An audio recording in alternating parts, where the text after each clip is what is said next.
faithfully sharing insights, exploring great books from around the world. Hi, this is Sally's Book Talk. Today, we're diving into the book Antifragile Parenting, subtitled How to Navigate the Parenting Crisis in an Age of Abundance.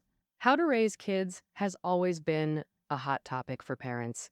Well, in recent years, we often see news about middle and elementary school students fighting with parents, running away, or even attempting suicide due to bad grades, study stress, or minor frustrations. These kids, who should be carefree and growing happily in today's world of plenty, are actually more fragile, with all sorts of psychological issues. This makes us wonder what's going on with kids today. The author of Anti-Fragile Parenting, Madeline Levine, is a U.S. psychologist and parenting expert with over 30 years in counseling. Her clinic's in a wealthy part of California, so most teams she sees come from privileged families with educated parents who focus on education. Gradually, Madeline noticed the cases she treated became more alike. These kids all say they feel empty inside, unhappy, and lost about life and the future. The worst cases turn to self-harm, binge eating, drinking, or drugs. But oddly, they seem fine on the outside. Even top students and parents might miss the signs. By talking with psychologists across the U.S., Madeline found these mental health problems are common among American teens, especially in middle-class and wealthy families. And no such folk, so she reviewed over 100 studies on child development, interviewed dozens of experts, and used her 30-plus years of experience to write Anti-Fragile Parenting, helping parents understand the roots and fixes for youth mental health issues. After release, the book topped Amazon charts for 30 weeks and stayed in the top 50 for children's psychology books. Note that while many of Madeline's cases are from rich families, the book's ideas and methods are valuable for most families. Next, I'll break down the book into 3 parts. Part 1. Why are today's kids generally unhappy and psychologically fragile? Part 2. How to parent correctly to build resilience in children. Part 3. Parenting strategies for different age groups. First, let's explore why today's kids are so fragile with so many mental health issues. Where did things go wrong? The author identifies 3 main reasons. First reason, parental over-involvement. A child's growth is a journey from parents to school, then from school to society. Along this path, they gradually become independent, thinking, learning, living, working autonomously, building their social circles, and navigating relationships. This process fulfills 3 universal human needs: autonomy, personal competence, and relationships, cornerstones of mental health. But in some families, especially affluent ones, over-pampered children are robbed of this growth process. We all know parents can't take over when kids learn to walk, use the toilet, eat, or dress themselves. Yet when teams face more complex challenges, parents often intervene unconsciously. For example, making kids focus solely on studies, handling all chores, scheduling every hour, robbing them of choice, or dictating friendships. Parents do this out of love and academic concern, of course. But this micromanaging steals kids' growth opportunities and deepens dependency. Some graduates become NEETs, not in education, employment, or training, because of overparenting. When pushed too far, they lose direction after leaving school. They fear entering society and workplaces, unable to live independently. Yet no one stays under parental wings forever. Like eaglets pushed from cliffs to fly, kids need challenges to grow. Second reason, parental pressure and lack of presence. Research shows 2 conditions cause severe emotional issues in kids of all ages: achievement pressure and emotional distance from parents. The pressure to achieve. The main source is parents. In the author's community, there's a school where parents can check kids' grades online 24/7, monitoring every quiz or assignment anytime. The author's young patients strongly resist this, showing clear negative emotions. Parents' excessive focus on academic performance makes kids feel pressured and anxious, turning them into perfectionists. Perfectionists demand flawlessness in everything, which can lead to obsession. Minor setbacks cause frustration, and extreme cases disrupt normal life. Like feeling physically ill before exams, insomnia, nausea, and such. This type of perfectionism is strongly linked to depression and suicide. Studies show teen suicides often stem from sudden perceived failures they can't escape, academic struggles, parental conflicts, or romantic setbacks. When parents overemphasize outstanding performance, kids may see anything less than perfect as failure. Emotional distance from parents is easy to grasp. In our fast paced society, dual income parents pour time into work, leaving little for kids. Everyone's too swamped to observe or listen. The author meets parents eager to fix relationships, willing to spend money but not time. They hope therapists have magic solutions for quick fixes. But truthfully, kids need parental presence. Parents often overestimate their closeness and underestimate the impact of their absence. A study shows 60% of 11 to 12-year-olds feel distant from parents. Follow-up research found higher rates of depression, crime, and substance abuse among them. Well, the third cause of kids' mental issues, materialism fostering wrong values. Materialism isn't the same as being wealthy. It's a value system prioritizing wealth, status, image, and consumption. For adults, it means craving wealth, power, or fame. For kids, it means clothes, shoes, electronics, and such. When people prioritize possessions over things like friends and family, it inevitably leads to dissatisfaction and unhappiness. Compared to the lasting security and joy from family and friendships, material happiness is fleeting. For instance, material-focused kids might be thrilled getting new sneakers today, but feel down tomorrow seeing classmates with pricier, limited editions. UCLA and the American Council on Education conducted a large-scale study on youth's growing materialism. Results showed that from the 1960s to early 1970s, most students cited becoming knowledgeable as their top reason for attending college. But since the 1990s, most students consider making big money the primary reason for higher education. This shift in values coincided with a sharp rise in depression and mental illness among youth. Some parents default to material solutions when struggling with kids, like buying things to distract from problems. This not only encourages materialism but also hinders kids' ability to process negative emotions.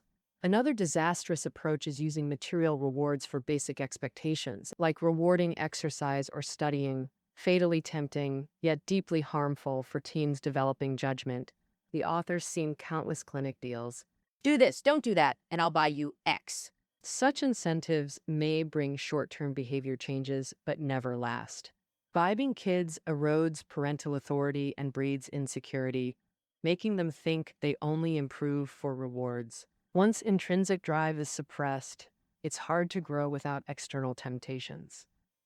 Money also dampens kids' interest in real work environments. Privileged kids often don't value work opportunities, especially low-paying entry-level jobs, creating unrealistic expectations. Work experience is part of growing up. Without understanding the struggle and joy of earning success through effort, inner emptiness easily follows. After all this, the root cause of kids' unhappiness and fragility is their failure to develop a healthy self, unable to withstand external pressures. So how do we raise resilient children? That's the main focus of part 2. The book's core idea is helping children develop a healthy self. What is a healthy self? Psychologists believe a healthy self is reliable, competent, caring, creative, and self-controlled. Simply put, it's when a child can manage their life, care for themselves, build good relationships, accept themselves, and not doubt themselves over criticism. To cultivate this, the author offers 5 key suggestions in the book. For parental over-involvement, 2 tips. First, parents must learn to relax and let go, which isn't easy for most. Protectiveness makes parents anxious. When kids try new things, or take risks, compelling them to intervene. For instance, in middle or high school, kids face complex issues like choosing friends or handling crushes. In these moments, parents must restrain themselves, offer advice and support, but never think or decide for them. Kids who handle such challenges often develop strong autonomy, taking charge of their lives later. Conversely, constant adult interference makes kids compromise themselves, increasing future vulnerability. Second, parents should consciously give kids personal space, a retreat during difficulties to regain inner peace. As a child, the author would climb a tree to think alone for hours. That tree was his sanctuary. As a psychologist, the author suggests every child find their own tree, a space for comfort, reflection, and relaxation. Though parents may struggle to recognize this space, when a child says, "I need to think," or "I'm handling this," it means they're developing inner resources. At these times, parents should respect without pressuring further. If kids have hobbies, carve out time and space for development. For example, agree on daily Lego time if it doesn't affect studies, then step back. Rather than forcing kids to hide hobbies under beds and play secretly, materialism is a key cause of kids' fragility. Third suggestion: teach kids what truly matters versus what doesn't. Many parents prioritize grades and material comforts, but the author believes external things don't matter for building a healthy self. The kid, don't overemphasize family status or test scores as life's ultimate goals. Look further ahead. Instill lifelong values, self-reliance, age-appropriate responsibilities, contributing to family. This tests parents too. Parents often obsess over kids not having enough, creating anxiety through constant meddling, then passing that anxiety to kids, reinforcing fragility instead of overcoming it. How to further build a healthy self? Fourth suggestion: develop self-management skills. What are these? They include self-control, resilience, delayed gratification, and focus. Kids strong here thrive because they hold themselves accountable, knowing when to act or refrain.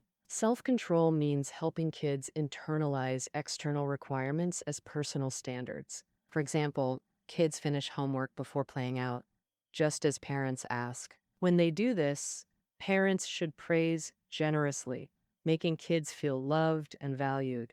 Recognizing the benefits, they'll eventually choose to complete homework before play themselves. Dr. David Fassler, an American child psychologist, notes many teens haven't faced enough adversity. Moderate setbacks in youth aren't necessarily bad. Like losing a soccer match or a class election, setbacks build resilience, teaching kids life isn't always smooth sailing. They need to learn from failures, honing problem-solving skills, so later they can enter society with confidence. But today's overprotected kids may crumble over minor issues when facing complex challenges later. Delayed gratification means not instantly giving kids everything they want. Even when easy for parents, like buying toys on every mall trip, this makes kids think desires can be met instantly and unconditionally.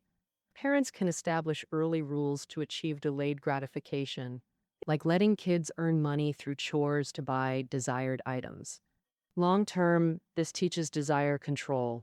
Reducing unreasonable demands and showing effort brings rewards. Another self-management skill is focus, concentrating on one task. Focus underpins effective learning and work, cultivatable from childhood. For example, don't interrupt focused kids, even mid-sentence. Maintain tidy home and study spaces. Offer limited choices for toys or study tools, avoiding overwhelming variety that distracts. Beyond self-management, a healthy self requires caring for others. Fifth suggestion: cultivate empathy and compassion. They're deeply connected. Empathetic kids understand others' situations, often showing more compassion for others and themselves. Such children build healthier relationships and find like-minded life partners. During hardships, they have friends and family for support. In contrast, kids without empathy remain indifferent to others, feel unloved, and may take extreme measures when troubled. How to cultivate empathy and compassion. Parents can regularly share feelings with kids, helping them understand others. For example, after a tiring workday, mom's exhausted. Could you bring me water? Just like when you study hard, I make you good food to relax. Or when a classmate gets bullied, why was he teased? Would you want that? How could you help? And so on. Additionally, exposing kids to nature and animals fosters empathy. Over their growth years, kids' psychology constantly evolves. How to address age specific challenges. Part 3 covers parenting strategies for different ages. For ages 2 to 4, clearly show what pleases or upsets adults. Skip complex explanations. Abstract reasoning exceeds their grasp. Use firm yet respectful tones. They mimic parents intensely. Never compare kids. Each develops uniquely. Comparisons fuel parental anxiety. For ages 5 to 7, guide gently. Kids now respond to self-control requests. They care deeply about performance and approval, yet are easily hurt by criticism. Avoid labels like disobedient or selfish. Correct behavior, not character. Negative self-images formed now are hard to change. For kids aged 8 to 11, parenting should focus on developing consideration for others and learning to control emotions in socially appropriate ways. For example, when conflicts arise with classmates, communicate instead of fighting. Children this age should learn to share household chores, contribute to the family, and become valuable group members. Research shows parents who encourage and lead by example typically raise socially well-adjusted kids. For ages 12 to 14, since they've developed good critical thinking and can view issues from multiple perspectives, parents can encourage them to ponder ethical dilemmas, preparing for tough choices ahead while exploring values and right versus wrong. We can cleverly use dinner time for kids to freely share diverse ideas. For early teens, having personal space, as mentioned earlier, is especially crucial. They need to learn and adapt to independence as they transition from parents to society. For ages 15 to 17, parents should help teens practice self-management, set clear boundaries and problem-solving plans for issues like drinking, dating, or choosing majors. These discussions are vital. Soon, they'll venture out alone, facing more temptations with less supervision. If they make mistakes during this process, let them face consequences. Don't shield them or buy solutions. Taking responsibility for actions is a pivotal life moment. How to effectively implement these parenting strategies? Create clear, fair rules with your child for them to follow. Once established, enforce them consistently. Of course, parents can keep some flexibility. For example, postpone agreed morning study when sick. Showing adjustments are for special reasons. Physical health matters more than temporary academic performance. Emphasize that all discipline techniques must build on loving parent-child relationships. If relationships are strained, pressuring kids with discipline alone backfires. First, resolve the parent-child issues. Every parent initially hopes to be the best parent possible. But as kids grow, work pressures mount, and life challenges arise, constant changes leave them exhausted, struggling to hold on to that initial intention.